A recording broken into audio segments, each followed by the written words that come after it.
You ever get any like in the busking world? Is there any like you ever get rolled? What's rolled? Robbed? Well, here at Tompkins, yeah. For the first time, yeah. Really? Oh, at Delancey one time, this guy came, this like huge guy, and he took a $5 bill, and I just went in and.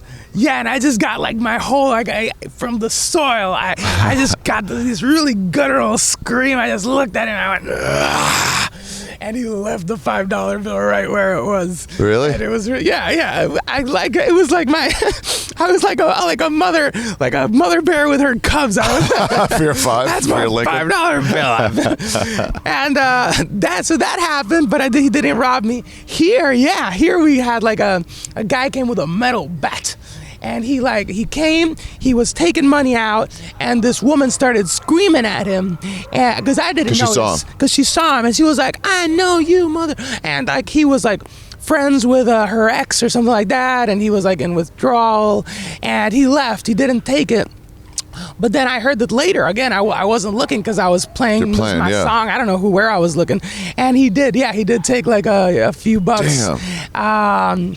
And yeah, but the people in the park were really supportive. They were like, let that guy come back. We've also got bats. We've got our dicks. There's these guys called Jerry. There's two Jerrys who hang out in the park a lot. And they're always like very protective of me. Yeah. And yeah.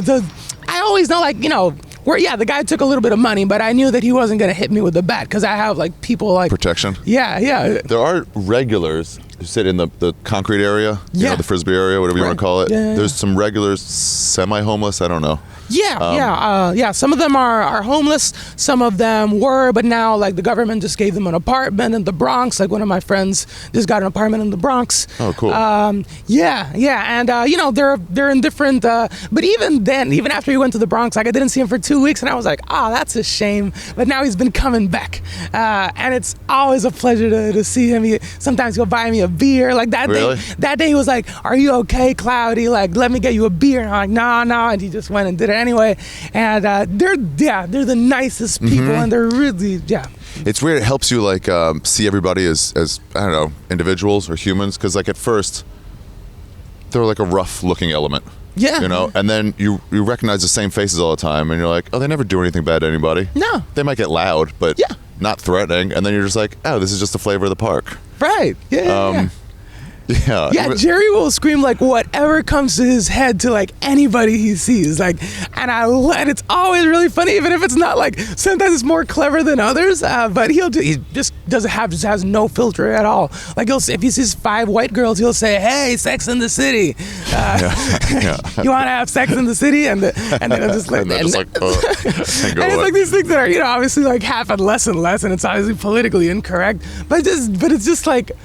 It's kind of refreshing, It's kind of refreshing to see somebody just like saying whatever comes to mind, and it's beautiful, and I love those people, and every time I come, like they're like really happy to see me, and like even though they've already heard the songs, or they always like dance to them, and if there's like, for example, the people with the boombox, at first I thought that was gonna be a problem because they would play it, and I thought I'm just gonna have to play louder than them. Yeah. But then I went over to them and talked, and they were like, no, we're just gonna play while you're taking a break. Like we'll be like DJs between your set, and then they'll just like switch it off. When we start playing again, like.